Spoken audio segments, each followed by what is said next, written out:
इस वीडियो में हम मापन की पद्धतियाँ अर्थात सिस्टम ऑफ मेजरमेंट के टॉप 15 MCQ देखने वाले हैं। तो बिना टाइम बर्बाद किए चलिए वीडियो को शुरू करते हैं। तो देखिए पहला क्वेश्चन है हमारा, आजकल भारत में माप की कौन सी प्रणाली प्रचलित है? तो कौन सी प्रणाली प्रचलित है? हम लोग जानते हैं कौन सी प्रणाली है वो MKS। तो हमारा ऑप्शन कौन सा सही हो जाएगा? MKS प्रणाली प्रचलित है, तो ये हमारा ऑप्शन C सही हो जाएगा। अब अगला देख लेते हैं। दूसरा है कि FPS प्रणाली में भार की इकाई क्या है? अब FPS का अगर हम फुल फॉर्म देखें तो होता है F मतलब फुट, P मतलब पाउंड और S मतलब सेकेंड। तो यहाँ से जो भार की इकाई है हमारा, अब इसमें से हम ऑप्शन में देख रहे हैं कि पाउंड है हमारा, तो यही हमारा क्या हो जाएगा? सही हो जाएगा। इस प्रकार से कौन सा ऑप्शन? ऑप्शन डी हमारा सही हो जाएगा, पाउंड। FPS प्रणाली में भार की इकाई क्या है? पाउंड है। अगला देखते हैं क्या है। तीसरा है और CGS है। तो इसमें हम लोग देखते हैं कि तीनों में यस आ रहा है। यस का अभी हमने बताया फुल फॉर्म क्या? सेकेंड। तो ये तीनों प्रणालियों में प्रयोग हो रहा है, तो इसका कौन सा ऑप्शन सही हो जाएगा? Option B, second. अब आगे देख लेते हैं। अगला है 1 इंच में कितने सूत होते हैं? ऑप्शन ए है 12, ऑप्शन बी है 10, ऑप्शन सी है 8 और ऑप्शन डी है 6। तो 1 इंच में कितने सूत होते हैं? 1 इंच में 8 सूत होते हैं। कितने होते हैं? 8 होते हैं। अब देख लेते हैं अगला। अगला है हमारा 1 किलोमीटर में कितने मिलीमीटर होते हैं? तो ऑप्शन ए हमारा है 1000, ऑप्शन बी है 10,000, ऑप्शन सी है 1 लाख और ऑप्शन डी है 10 लाख। तो अगर इसे हम बदलेंगे 1 किलोमीटर को अगर हम MM में बदलेंगे तो हमारा आंसर कितना आएगा? 10 लाख। तो ये हमारा क्या हो जाएगा? सही हो जाएगा। अब आगे देखते हैं अगला क्वेश्चन हमारा क्या है। अगला क्वेश्चन है माइक्रोमीटर किस सिद्धांत पर कार्य करता है? तो इसमें हमारा ऑप्शन पहला है माइक्रोमीटरी, दूसरा है वर्नियर, तीसरा है पेंच और चौथा इनमें से कोई नहीं।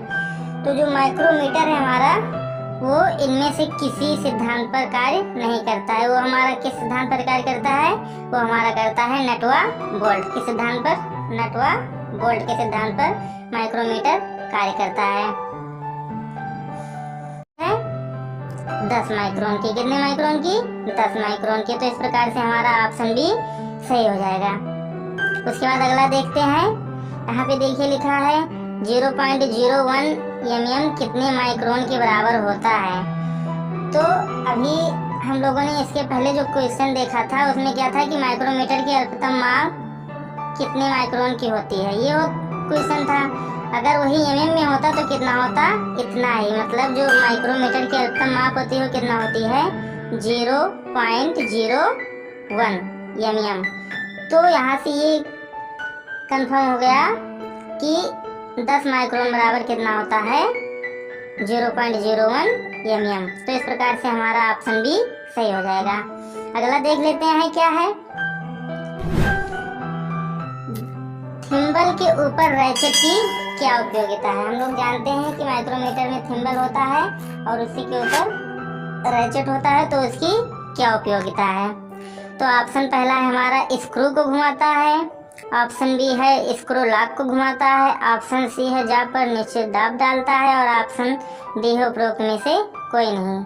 तो यहाँ पर कौन सा सही हो जाएगा? ऑप्शन सी सही हो जाएगा। हमारा क्या हो जाएगा? जाप पर निश्चित दाब डालता है। अब आगे देखते हैं अगला क्वेश्चन क्या है हमारा।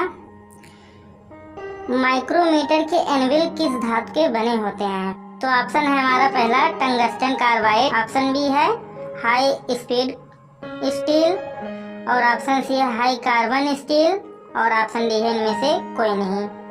तो इसमें से हमारा पहला ऑप्शन सही हो जाएगा, टंगस्टन कार्बाइड।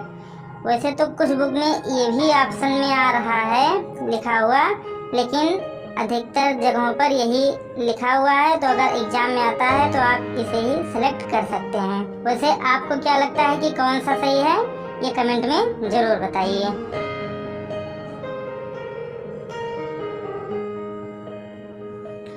अगला क्वेश्चन है हमारा, धनात्मक शून्य ट्रूथ में थिम्बल की शून्य रेखा डेटम लाइन के किस साइड में होती है? तो ऑप्शन है हमारा आगे होती है, ऑप्शन बी है पीछे रहती है, ऑप्शन सी है कहीं भी हो सकती है और ऑप्शन डी है इनमें से कोई नहीं।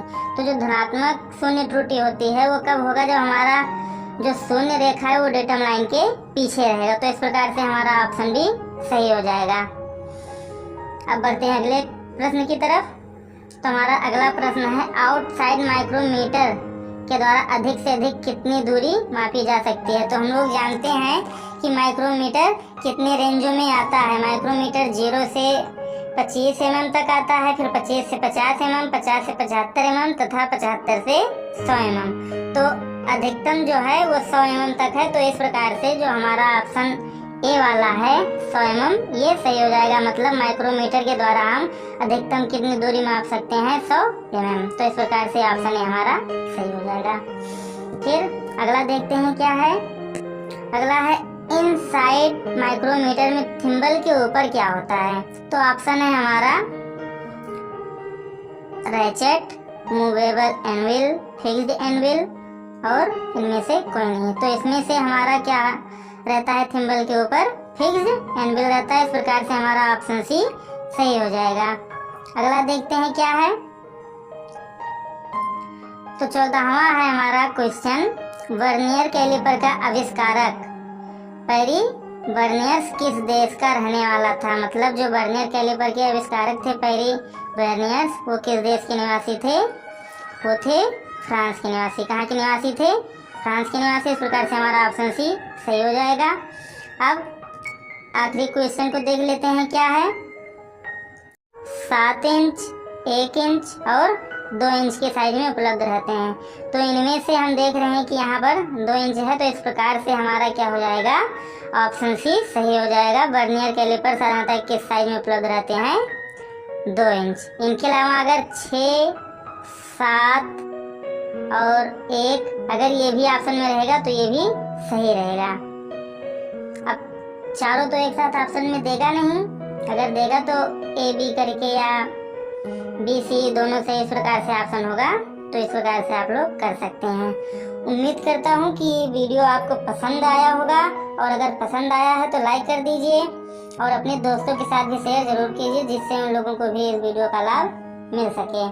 और अगर आप नए हैं और अभी तक चैनल को सब्सक्राइब नहीं किए हैं तो चैनल को सब्सक्राइब कर लीजिए।